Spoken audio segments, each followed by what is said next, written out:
लौट रहा कोरोना, सावधानी मत खोना। बढ़ने लगा खौफ, अब तक 70 की मौत। टेस्ट कराने में न करें दुविधा, अस्पताल में मौजूद सारी सुविधा।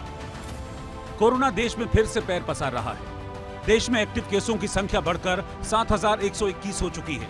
24 घंटे के अंदर देश में 300 से ज्यादा मामले सामने आए और 6 लोगों की मौत हो गई, जबकि कोरोना के नए वेरिएंट से 12 राज्यों में अब तक 70 मरीजों की जान जा चुकी है।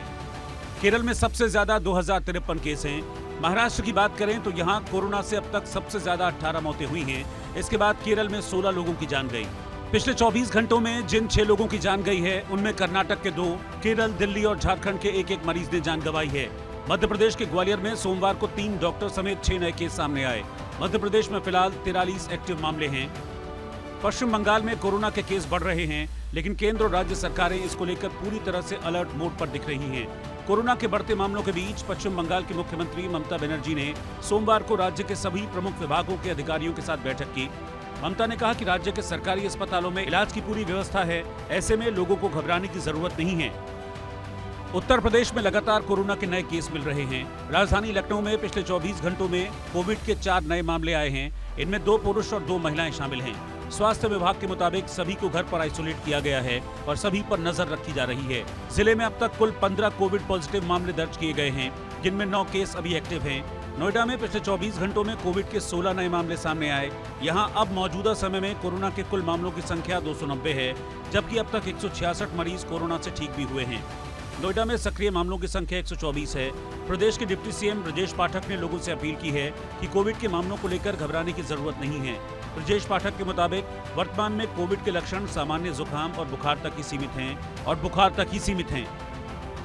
गुजरात में भी राज्य सरकार का कहना है कि कोविड से लड़ने के लिए वो पूरी तरह से तैयार है।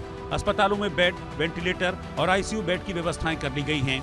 स्वास्थ्य मंत्री ऋषिकेश पटेल ने बताया कि मौजूदा वेरिएंट ओमिक्रॉन वायरस कोविड परिवार का ही है, लेकिन इतना गंभीर नहीं है। इधर केरल में स्वास्थ्य विभाग ने अस्पतालों को कोविड-19 और इन्फ्लुएंजा के लक्षणों वाले मरीजों का इलाज करते समय जून 2023 में जारी कोविड गाइडलाइन का पालन करने के निर्देश दिए हैं। अस्पतालों में सभी को मास्क लगाना जरूरी है। साथ ही जुकाम, खांसी और बुखार जैसे लक्षण वाले मरीजों का कोविड टेस्ट भी जरूरी कर दिया गया है। कर्नाटक की बात करें तो Gulbarga institute of medical sciences में 25 बेड का कोविड वार्ड बनाया गया है।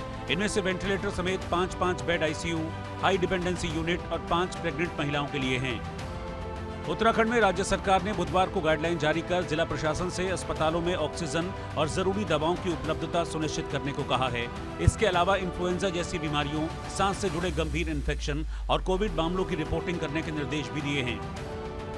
हिमाचल में कोविड का पहला मामला सामने आने के बाद 4 जून से अस्पताल में सभी को मास्क पहनना जरूरी कर दिया गया है। आपको बता दें कि कोविड का नया वेरिएंट NB181 ओमिक्रॉन फैमिली का हिस्सा है, जो जनवरी 2025 में पहली बार पाया गया था, पर अब दुनिया के कई हिस्सों में तेजी से फैल रहा है। विश्व स्वास्थ्य संगठन ने इसे निगरानी में रखा वेरिएंट घोषित किया है, लेकिन अभी इससे खतरा बड़ा नहीं है। फिलहाल ये वेरिएंट भारत के साथ ही ब्रिटेन, अमेरिका, ऑस्ट्रेलिया, चीन, मालदीव और मिस्र जैसे देशों में फैल चुका है।